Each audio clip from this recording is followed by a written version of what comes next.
Jean requested that we family members write a brief synopsis of our growing up in the little community of Stringtown, a row of houses along the Ohio River in northern Kentucky. Most particularly, what memories we have from this small community and how it affected us that still remain today. Mom will take first place on the list. She had her hands full. 8 children, wow. Her job was never done. She was tired before the day ended. But Mom turned her trust over to God and believed He would guide and direct and keep her children safe, and He did. We have aged. I believe Mom's trust in God enables us all to live to old age. I could go deep into this subject, but there's no doubt that all siblings know the sacrifices Mom made for her children. Thus, I will move on. I suppose the Church of the Brethren was next, the little church along the roadside within walking distance from our home, a gathering place for Sunday school classes for children to be taught about the Bible and Jesus. As a little boy, I was taught the songs, the Bible. That's the book for me. Also, yes, Jesus loves me, the Bible tells me so. Then do Lord, oh do you remember me? Our cousin Joni Castledine contributed much to We Little Ones. She loved Jesus. She loved teaching about Him. She still does in her 90s now. Her beauty continues to shine through. She is one of the finest ladies I've known. Much more have followed with Cousin Ruthie at the piano and the congregation singing the old rugged cross and in the garden, and the traditional hymn that made hungry the soul to hear, and the closeness one felt hearing the words in unison, whether all were singing in tune or not. Mrs. Erbaugh was the widow of Reverend Erbaugh. Then there are the contributions Mrs. Erbaugh made toward we children. He preached at the Church of the Brethren, and I think I vaguely remember him. After Reverend Erbaugh died, Mrs. Erbaugh occupied the parsonage next to the church. She was old and always wore the habit of the Brethren church members. Much later, I read the Brethren church members were called the Dunkers. I think the Brethren church was similar to the Mennonites. I recalled Mrs. Erbaugh being devoted to her belief and faith in God and His Son Jesus. She was an inspiration to we little ones. When in her presence we felt a holiness about her that seemed to rub off. Reverend Lawrence Rodemer shared his preaching with Reverend B.F. Click. Both were devoted to keeping the little church alive. Reverend Rodemer was not a fire and brimstone preacher, but he occupied the pulpit and presented the message. Lawrence Rodemer was a school teacher and became the principal of Hebron Elementary School. His wife Hannah was a teacher too, and she was active in the Brethren Church. Reverend Click lived in Fort Thomas, I think. He arrived at the church well-dressed and with the look of a godly man. He was well-liked by the congregation. I recall as a little boy attending revival at the Church of the Brethren. I walked alongside my grandma, Nora Hankins, my father's mother. It was but a short distance from her home to the church. I remember her holding my hand. It was late evening. I was too young to know much about church, except it was explained church was a good place to go. It was God's house and we should go there to thank Him for loving us. I remember the singing and the happy place church was. However, I seem to remember mostly the clock that hung from the wall with the pendulum swinging back and forth and the tick-tock sound it made. I sat and watched it. It attracted me more than the visiting preacher. But that little church beside the road was to do much to introduce me to our Creator and His Son, Jesus. I remain ashamed of myself for not always keeping Him close to me. How sad I am for neglecting my belief in Him. Perhaps I've been given another chance. God knows I'm trying. Thank you, Church of the Brethren. Thank you, Mrs. Erbaugh. Thank you, Joni. And most important, I thank you, Mom, for your love.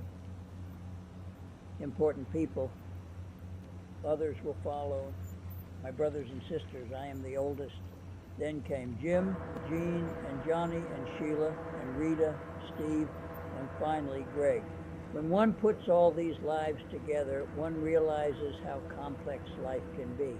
But at the same time, one also wonders how so much love exists in such a bundle of children.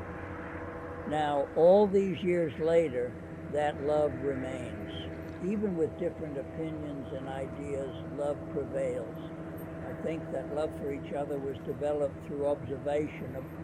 By that, I mean observation of our mom and her unselfish display of her love for her children. Every one of us had our individual personality and needs, and Mom always knew how to meet them and make each of us feel special.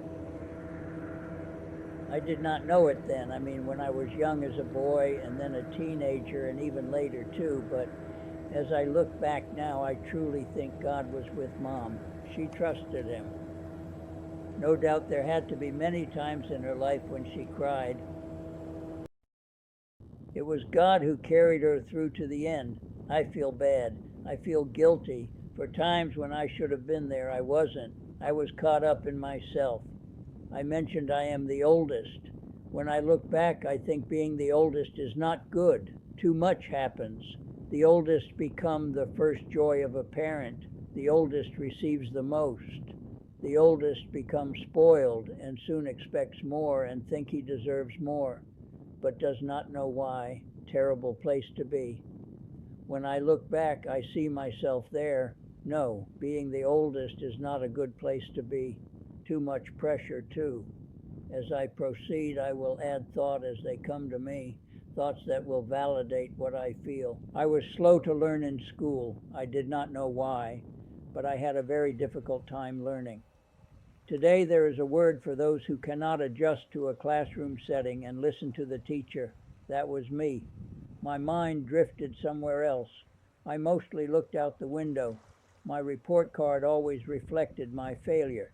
I think my brother Jim was the most intelligent one. He learned easily. At the time I did not know. I was dumb. However, I did know Jim was smart. It took me a very long time to learn how to learn. I am still learning. Mom and Dad both recognized my need for schooling. They saw my slowness. Thus, they sent me to military school, MMI, at Millersburg, Kentucky. It was there where I was exposed to a small classroom with individual attention given by the teachers. And two, I learned discipline presented in a military way. We students had to learn to march in step. We had to stand a weekly room inspection and stand at attention when the superior officer and his staff entered the room.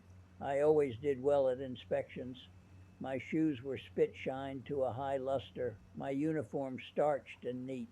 I found myself liking the methods used to make young men learn to say, "Yes, sir," and "No, sir," and stand at attention when the band played the Star-Spangled Banner, and listen at bedtime to the bugler play taps and play reveille for the morning wake-up. But the point I want to make is this school saved me. It did not solve my slow learning curse. I think my learning improved due to the individual and patient attention by my teachers. Anyway, I could go on and on. Suffice it to say, my learning was a result of my fascination of the subject. If I liked the subject, I would immerse myself in it and read and read and read.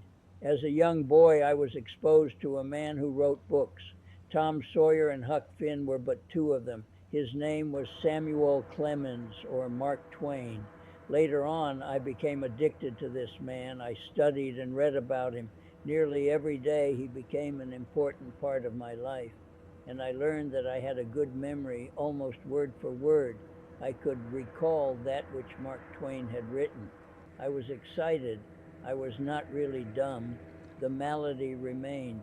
However, I loved my subject, and thus I learned so much. I would be neglect if I did not mention David.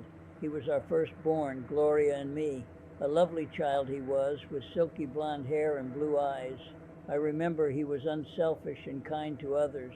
I could go into so much more, but I won't now. Maybe in another writing. David was born on November 22, 1962, Thanksgiving Day. He died February 26, 1971. He was 9 years old, leukemia the killer. When he died, I was holding him in my right arm. It was there his last breath was taken. I, in despair, threw back my head and looked up toward the ceiling. A few seconds later, I saw a vapor-like trail ascending upward. When it reached the ceiling, the vapor went through the ceiling. I watched it disappear. David's spirit was heaven-bound. That is where he is today. I have no doubt. Those few moments have kept me sane and a believer. There is a better place. That's enough of that. I could go on, but I do not want to make this writing about just me. It's not my day. It's my dear brother Gene's day. So I will go to another subject. Jim. Jim was not only smart, he had certain things wherein he was superior to all those he competed against. At school, during recess, many times the free time we students had, and weather permitting, we spent it outside on the playground. A circle was scratched in the dirt. The game of marbles would soon be underway. Those boys playing would place a marble inside the circle. Each boy would take his turn with his tall, one favorite marble, and down on his knees he would take his marble, held in hand between his thumb and forefinger, and discharge his marble and try to hit one of the inside the circle. And if he hit the marble and knocked it outside the circle, he got to keep the marble, and then he'd get another turn. My brother Jim was the best marble player of them all. His aim was certain. He seldom missed. Many times he would continue to shoot and would win every marble being played. He was a champion marble player. He collected them. He had drawers full of marbles. I wonder whatever happened to them. Jim was an excellent horseshoe pitcher. We boys and many times our father joined in as we spent time pitching horseshoe. A lot of fun it was, especially if you got a ringer. Jim was a master of getting a ringer. Try as I could, I was never able to beat him in a game. It was a frustrating time. I did not possess the talent needed. I think I was lacking in much the same way as I was lacking in learning. Why was Jim so good and me so stupid? As I look back on it now, I no longer have the jealousy I once had. Jim was good. Everything he did was good. Even today, as he ages, he still has that which he was born with. That's something special, a gift from God, no doubt. I love you, dear brother Jim. You are a good man. I remember Dad taking us rabbit hunting. He always shared that experience with his boys. We loved it. Many times we went to Owen County. It was there. Grandmother Rose lived on a farm near Hessler, Kentucky. We had beagle dogs. The best one was named Hank. Beagles were naturally excellent dogs for sniffing and running rabbits and able to follow their trail. The beagles, with nose to the ground, would sniff the trail and bark and howl as they chased the rabbit. The rabbit would circle as it ran and eventually come in sight to the hunter. Once within shooting distance, the hunter would take aim, and his shotgun would explode, sending its pellets toward the rabbit. Hopefully the rabbit would fall. The rabbit would then be gutted and his legs attached to the hunter belts. This meant meat on the table, food to eat, for we wasted not, and good eating they were. Fried rabbit, as only Mom could prepare, piled high on a serving plate with mashed potatoes and white gravy and stewed tomatoes Mom had canned during the late summer. Those are wonderful memories to recall. I see them happening within my mind as I write this. But there is another memory that has remained too, not pleasant for me to recall. We were hunting at the above-mentioned place, Jim and I near each other. We were slowly walking along when a single quail was flushed. We knew what a quail was, and they were much prized. Mom loved quail. The bird went airborne, and Jim's shotgun and my shotgun both fired at the same time. The quail fell to the ground. I ran and picked it up and claimed the bird. Jim immediately disagreed, saying it was he who fired the shot and he claimed the bird. I argue it was mine and I would not surrender it. I look back on that day with much regret. I really do not know for certain who killed the bird, but I wanted to claim it. I wanted to feel something I never felt when competing with Jim. I won. When I allow my thought to return to that day, I confess that Jim probably killed the quail, for past experience indicated he was unbeatable in most everything he did, even school. Perhaps I was jealous. Perhaps I wondered why I, too, did not possess this seemingly talent. When I look back, I come to the conclusion I was lacking in most everything. I was insufficient. I did not know why. I do now. My mind and everything that had to do with it was slow. Now it's called ADD. Jim graduated from the University of Kentucky. Our father was an alumnus from UK too. Jim received his Doctor of Law degree from UK. That in itself should ensure his intellect. So, with that in mind, he is the only one who can sign his name Lloyd James Hankins, Esquire. The James in his name came from Uncle Jim. I think Uncle Jim was our favorite uncle. He was always kind to us and made us feel special. He served in World War II as a soldier. He was in Italy, part of the march to Germany, and he saw combat. He was a young man then, but I can remember he being talked about by Aunt Glenn, Mom's younger sister, and Uncle Jim's wife. Uncle Jim's last name was Kaysen. He survived the war and returned home. He became a plasterer and owned his own business. Again, Brother Jim was doubly rewarded, named after our father Lloyd and our Uncle Jim. Now back to the quail. The bird was yours.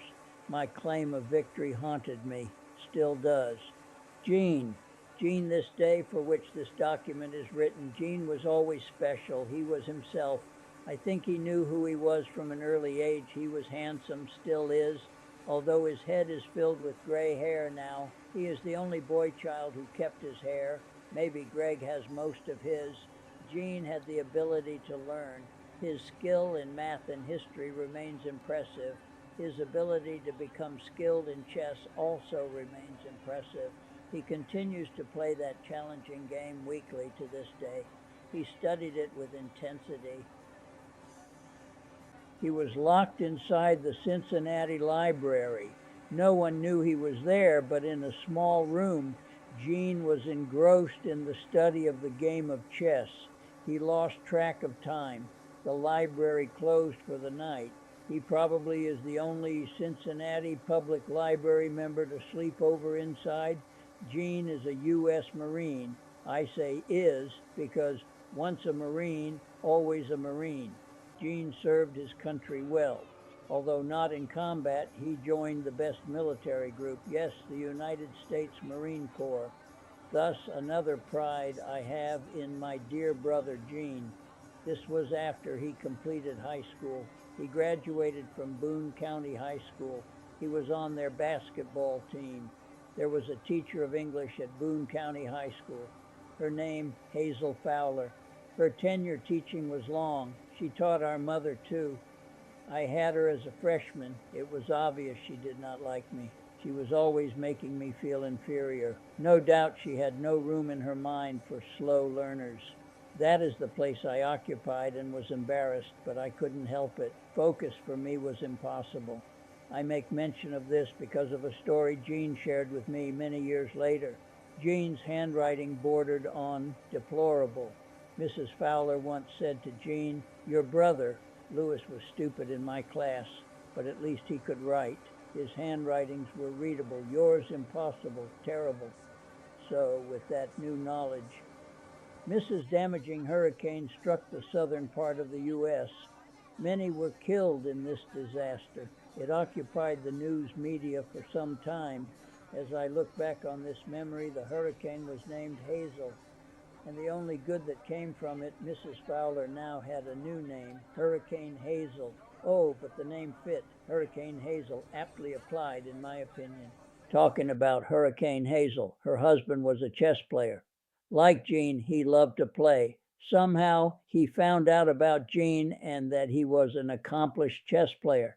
And through Mrs. Hurricane, Gene was invited to their home to play chess. This competition went on for quite a while. Mr. Fowler could never win. Gene always came out on top. Finally, the invitation to play stopped. That was that.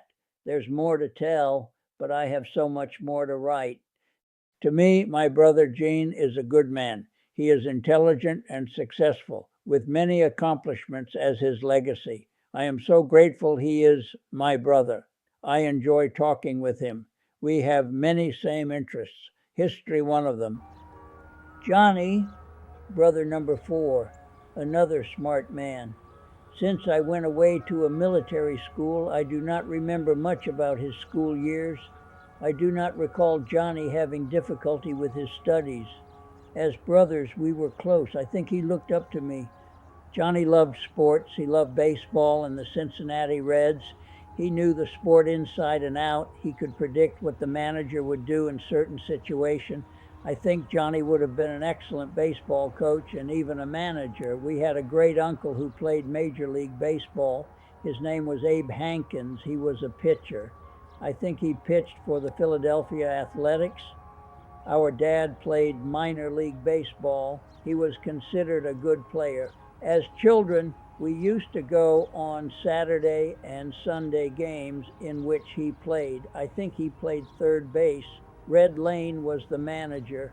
The reader familiar with baseball back in the 40s and 50s in northern Kentucky and southern Ohio will be familiar with Red Lane. Johnny was also a very skilled horseshoe pitcher. His technique was copied. His ringer was many. I think he could beat Jimmy playing horseshoe. Remember the saying, that was a close game? And the replay, close only counts in horseshoe. Johnny's son, Tony, my nephew, was crowned World Junior Horseshoe Champion in 1986. Another attribute. Johnny is a family man. He loves his wife, Joanne, and their children, and is devoted to them. His attending the Church of the Brethren and a member thereof directs him to this day as doing unto others as they do unto you. Johnny has never had a drink of alcohol, nor has he smoked tobacco. He remains disciplined to doing right and loving God. A good man is he. I love you, Johnny. I hope to see you May 10th, Gene's birthday, and a reunion of family. We boys always played cowboys and Indians. We all had our playcat pistols and holsters, and we pretended to be one of the good guys. If my memory serves me, Johnny was Johnny Mac Brown. Gene was Gene Autry. Jimmy was Jimmy Walkley. Me, I was William Boyd, Hopalong Cassidy. We played those games of good cowboy, and we never hurt anyone. It was all in pretending. Things have changed since those days. Pretending minds have been replaced with evil minds. I wonder why. Childhood does not seem to be fun anymore. Maybe a Mrs. Fowler could get them in line. Better yet, Mrs. Erbaugh. We used to go up on the hillside across the road from our house, up behind Sam Pino's house. There were many honeysuckle vines growing there, the vines wild and encircling each other. We would crawl through them, making tunnel-like passageways and rooms here and there. It was a fun place, and too, filled with pretending. The smell of the honeysuckle improved the homemade playground. Sometimes we would climb the hill all the way to the top. We would grab a hold on small trees and pull our way up in steep places. At the top there was another world. All we saw there was new to us. A barbed wire fence lined the property. The fence was rusty, and the posts that held the wire in place were gray with age and dilapidated. We would crawl under the bottom wire and explore the unfamiliar places. Going in a downriver direction, we entered a large wood with many trees. Squirrels scampered on the tree limbs above. Continuing the downriver direction, we eventually came to a creek which emptied into the Ohio River. The creek was our escape. By following the creek downhill, stepping on rocks here and there, we finally saw the road. It was the same road where our house was located. Once there, we recognized the house and barn located there. James Kottmeyer and his wife Bessie. Bessie's maiden name was Reeves. Our grandmother's maiden name was Reeves on our father's side. So Bessie was related somehow to us. I do not know how. But those days of our youth were truly adventurous. We did not know it then, but looking back, we too were Tom Sawyers and Huck Finns. Those were the days, my friend. We thought they'd never end, and perhaps now we wish they hadn't. We four boys, me, Jim, Gene, Johnny, we were born close. No wonder we hung together and played together. It was a blessing. Sheila, our first sister, a beautiful name, Sheila. It was the first time I remember hearing it. I liked it. Something about it, the sound it made coming across one's lips. Sheila Ray. Ray is her middle name, that given to her after Mom's sister, Aunt Ray. I do not know about the rest of my siblings, but for me, I always thought Aunt Ray had an uppity side about her, perhaps because she was the oldest of Mom's sister. She and her husband, Carl Reef, lived across the river in Ohio, not far from Anderson's Ferry. We went there on occasion, usually Thanksgiving or Christmas. Their house was in a city-like location. No hills to climb there, no river to explore. This reminds me, the river, the Ohio River, it was nearly our backyard. And when it flooded in the spring, it was our backyard. The river offered something magical to us, the boats shoving their coal barges and others shoving other cargoes and smoke escaping from the chimneys. Quite a sight for we young children to drink in. The boat I remember the most is the Omar. She was a stern-wheel steamboat. I often wondered what happened to the Omar. Many years later, I saw her again. I was making my first trip on the Mississippi Queen downriver to St. Louis. Early one morning, I got up to look out the window, and there she was, tied up on the west bank side of the upper Mississippi at Canton, Iowa. The Omar, a wow moment for me. I found her. She is now a theater, steaming no longer, resting and bring joy to theater goers. In all memory making, I find myself leaving Sheila behind, shall return to what has grown into a beautiful lady. She attended Morehead University. It was there she met her future husband, Kenneth Dipple. They have two wonderful children. Both possess a kind heart. I wonder why. Their parent, no doubt. They are Tina and Neil. Sheila for many years delved in bridge. She studied the game and became a master player. Thus this alone explains her deep intellect. Proud of her am I. I enjoy making jokes to her. It gives me much pleasure to see her laugh. Yes, dear Sheila, you do have a beautiful name. Rita, our second sister, Rita K. I do not know how her first name was selected, but I know where the K came from. Our mom, Catherine or Kay, as she was many times called. I think Rita was born in 1946. I remember Aunt Ray came to stay with us while Mom was in the hospital. I would have been 8 years old at that time. One morning, without telling Aunt Ray where I was going for fear she would say no, I slipped away and walked to Uncle John's farm about 2 miles away. I was accustomed to going to Uncle John's and loved to spend those early days there. Later in the day, Uncle John was looking for a newborn calf up on the hillside. Cows usually hide their calves. I, along with Marion Rose and Gilbert, were thrusting through the underbrush and weeds and briars. Finally, the calf was located, and along with the mother, both were herded to the barn. Slow going, as I remember. The cow kept turning to watch her calf and protect it if necessary. The day was coming to an end. The sun going down, I made my way back home walking. Back then there was very little traffic, and danger was not something I considered anyway. Oh, when I got back home, did thunder and lightning strike. Aunt Ray was furious. She had been worried to death over my disappearance. She whipped me.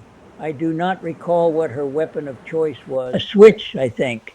It has taken me many years to realize I had it coming. I had to become a father first. That made it clear. Rita was Dad's favorite. He always brought her double mint chewing gum, which he kind of secretly gave her. It was okay. I did not have qualms about it. Rita, too, was a beauty. I do not remember much about her growing up days. I was away at school and soon after married. Then I became a member of the Kentucky State Police. There is much to write wherein it includes me, so I will avoid make this less about myself as I can.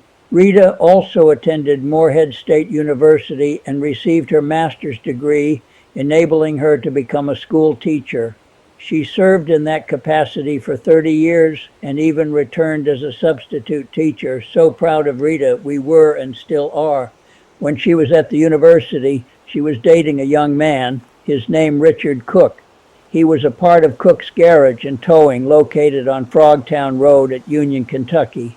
Richard was drafted into the Marine Corps, and after boot camp, he was sent to Vietnam. The war was raging then, and even here at home, demonstrations were common, for many were against this war, and rightfully so. The hippie movement was in full swing too. Peace and love, their motto. Marijuana, a mind-altering plant, once referred to as hemp, and commercially grown in Kentucky, and sold for the fibers within the stalk and then weaved into ropes. But the hippies smoked it, and along with other drugs, escaped the reality of the time and into their new world of thinking. Long shoulder-length hair was common among the boys. Free love was preached as being acceptable. Charles Manson and his devoted followers made headlines. Sharon Tate, an actress pregnant at the time, along with others, were murdered. The times, as Song They explained it, the times they are a-changing. Yes, they were. Tattoos followed. They are now the rage. Go to Walmart. Look at the shoppers. Even old women have them. Now look at me. I am raging. I've taken this memory document and am making it personal. I must continue to remind myself, stay out of it, Lewis. It's not about you. Back to Richard Cook. After he served his country in combat, I might add, and without complaint, he returned home. He and Rita married. A wonderful and well-attended wedding it was. Rita taught school, and Richard worked for Mid-Valley Pipeline Company. He retired from there. Richard Cook is probably one of the finest men I have ever known, kind and giving of himself to help others, talented in most things. There is not many things he cannot do. I am so proud he is a married member of a sometimes dysfunctional family. He and Rita have been a team we can all aspire to emulate. And Richard, you did good. You got Rita. The rest of us, well, we are just the baggage that came with her. My best to you both, and may your days continue in happiness and longevity. Steve Allen Hankins, number 7 in line. Again, I was not around much when Steve was growing up. Steve has always displayed a gentle side. He enjoyed going to Sunday school and church. It became a very important part of his life, that little church beside the road, the Church of the Brethren. That was his home on Sundays, and later on in life he became its pastor. Steve attended Morehead State University too. He received his master's in teaching, and like Rita, Steve became a teacher in the Boone County school system. He too retired a school teacher. I admire school teachers. They sacrifice much to prepare the future generations for life. An education, their salaries are meager and their contributions much. I am proud of you, Steve. Now I observe that teaching has changed too. No more script writing, that's gone. History is slanted and the truth of the past altered. Boys and girls have the same bathroom in some school. Boys are not boys. Girls are not girls. Sex changes is now commonplace in some states. Boys who claim to be girls are allowed to compete in girl sports. Yes, the times are still changing.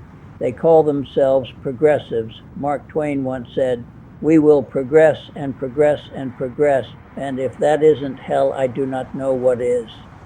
Christianity is being replaced. It is no longer allowed. In our schools are inferring to our youth, from kindergarten on, God does not exist. No pledge allegiance to the flag, no Lord's Prayer, no picture of George Washington allowed in our schools. I wonder if the preamble is required. Steve became an ordained Baptist minister. After his retirement, he followed his calling and pastored the Cornerstone Baptist Church near Bulletsville until he retired again. Steve was well liked, and his personality spawns love from others. Steve married Kathy Holliday, no relation to Doc. She is an educated nurse. She is one of the finest cooks I have ever known. Her meals are always to perfection, most especially her pies. They have 3 children, Nathan, Jeremy, and Laura. Steve has been unwell of late. He has a serious heart ailment and died under the care of a heart specialist. Prayers for Steve are offered up every day. I pray for you too, my dear brother Steve. You are another person I know is one of the very best.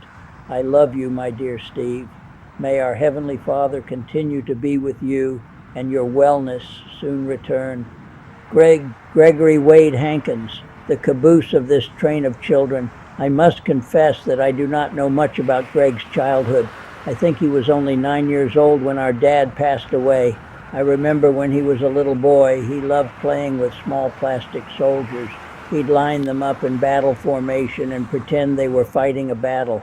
I do not know which side was the enemy. I'm sure he knew. Greg grew up in the 1960s. As I said before, the world was changing. To be accepted by one's peers, one had to join in too, or undergo much scrutiny. Thus, he was one of those who grew his hair long. Greg loved and still does the outdoors. Fishing and hunting and trapping brought him much joy. Remember once, I think I was with him. He had made a small trap out of chicken wire and tied all around it vinyl fishing string. The string was attached, leaving the fishing line in loops. Inside the trap he placed a mouse. Then he would drive around, and when he saw a hawk roosting above in a tree or electric wire, he would toss the trap out the window of the car. The hawk would soar down to catch the mouse, and his claws would get tangled in the fishing line. Greg would turn around and capture the hawk and take him home. I think I was with him, and it was on UL Road on the Kentucky, 237 side. He caught an owl once and kept it in a cage and fed it and cared for it. He was living with Mom then in her house near Hebron. I think he released the owl back into its natural habitat. Greg was a good worker. He used to help me in tobacco. My only regret is I could not pay him what he was worth. He became a steeplejack and worked in the construction of towering buildings. He spent his career in high places. I remember one day I was on the Delta Queen steaming our way to Cincinnati. We were passing Lawrenceburg, Indiana. There is a power company nearby and a tall smokestack towered seemingly to the sky. As we passed by, there was a man up the stack cleaning the outside of it. He started waving his arm as we went by. I waved back. Many months later, Greg said, "Did you see me waving at you? I saw the boat go by, but I didn't know if you were on it. But I waved. I was cleaning the smokestack." "That was you," I spoke. "That was me," he answered. I could shake my head in disbelief. What a valuable memory this has become. Greg has retired now. He resides in North Vernon, Indiana. He has his own home and raises his garden and cans his vegetables. He is quite knowledgeable in survival, and I think he could survive off land if he had to. He likes to deer hunt, and turkey hunt and canoeing is another passion. Greg never talks to me on the phone or in person without telling me, "I love you." I am hoping he is able to attend Gene's gathering May 10th. I will be happy to see him. Well, this concludes the portion of my family. However, I have saved our dad till last. Our father was a brilliant man. As I mentioned before, he graduated from University of Kentucky. He was the first Hankins to receive a college degree. I think he wanted to be a teacher. He did not realize that desire. I have not an answer as to why. He sold insurance for Life of Virginia for a while. I do not recall that. I was too young then. He met our mom, as the story goes, at the fairgrounds in Boone County. I think the fairgrounds were on Limaberg Road. They fell in love and married. The war was brewing in Europe as Hitler was preparing his move to control the world. Much was happening. Politics and politicians were sparring among themselves. The Depression was finally coming to an end. FDR was elected president. Much credit was given to him for getting American workers back to work. and soon Japan surprised America's fleet of ships stationed at Pearl Harbor at Hawaii. Their planes swooped down and bombs were dropped. It was Sunday, December 7th, 1941. Damaged ships were a common sight. Many sailors were killed. I mentioned before the name Lawrence Rodemer. His brother, Milton Rodemer, was at Pearl Harbor that fateful day. He survived, but the trauma he received, he never recovered from. The attack brought the United States to declare war. They did. America was now in World War II. There would soon be two fronts, Europe and the Pacific. Dad was not drafted. He had too many children. Dad started a job at Seagram's Distillery located in Lawrenceburg, Indiana. He drove there every day, crossing the Ohio River at Anderson's Ferry. During the war, gas was rationed. Dad had an aunt that lived directly across the river from where we lived. My dad would row a John boat across the river, walk up the hill where he left his car and drive to Lawrenceburg, and after work he would back to his aunt's house, walk down to the river and row back across to home. Think of one doing that today. By the way, the John boat Dad used was made by his father, my grandpa John Lewis Hankins. I think Dad had a drinking problem. It caused much anxiety with Mom that filtered to we children. He enjoyed going to a tavern and standing at the bar and drinking beer. I choose not to go any further with this. Dad always grew a garden, a big one with plenty of sugar corn, beans, potatoes, tomatoes, and onions. He took pride in his gardening. Near the garden area there were horseshoe pits. Dad loved to pitch horseshoes. He was good too, as were Jimmy and Johnny. We spent considerable time pitching horseshoes. Dad retired from Seagram's. He was suffering from heart complication and could no longer work. Dad passed away July 19, 1969. He was 54 years old. Many memories, some not good, others I choose not to make important. I think I should add the Norths. They lived just down the road from us. Their names Shelby, Charles, Owen, and Donald, and a sister named Nellie. All the Norths were good to us. They all went together in church and attended regularly. Charles was our Sunday school teacher. He was always prepared, and I learned so much listening to him. I've often wondered why.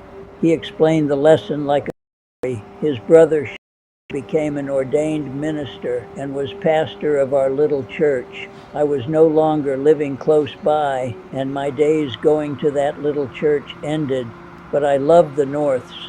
They treated us with respect and kindness. My friend, whom I admired, was Donald North. He was a few years older than I, but he was my buddy, and I looked up to him. I remember when I was attending the little 3-room schoolhouse, the classes had to stand up against the wall, and each student was called on to spell a word. When my name was called, the teacher said, "Spell the word, what?" I stood there. I didn't know how to spell it. Donald was standing next to me. He quietly whispered, W-H-A-T. I then stammered slowly, W-H-A-T. Donald was drafted into the Army at 18. The Korean War was underway. Donald was sent to Korea. Shortly thereafter, we learned Donald had been captured by the North Koreans. He was a prisoner of war. When the war ended, Donald was released and returned home. There was a big homecoming for him, a parade of cars, horn honking, folks shouting, kids looking on as the parade slowly drove by. Donald seated on top of the rear seat of a convertible waving. We were all so happy and filled with joy. Donald received his back pay for the time he was a POW. He brought a new Buick convertible. He was happy to be back home. I remember asking him, when you were a prisoner, what did you eat? I ate a lot of grass, he said. One Sunday morning, we children were sitting around the table eating a bowl of cereal. Catherine Pennington came in the house and back to the kitchen where we were eating. She said in a trembling tone, "Did you hear about Donald North? He was killed last night in a car wreck." "Catherine," I said, "you should not say that." "It is true," she said. He was killed. I could not believe it. I went somewhere and wept. Donald North, my pride and joy, now dead. I mentioned the Penningtons. They lived next door to the Norths. There was a bunch of girls in the family. Catherine was the oldest. She was a cute girl. She was my sister Sheila's best friend. The Penningtons moved to Indiana. Not too many years later, Catherine was in a car wreck. She was killed. Sheila wept. Sheila still mentions Catherine from time to time. In the summer months, we boys worked on the farms nearby. Jimmy and Jean worked for Lou and Omer Dalwick. I worked for the McGlassons. I liked working there. The work was sometimes hard and the hot afternoon sun bearing down. We continued to work, picking tomatoes, picking up potatoes, beans, apples, peaches.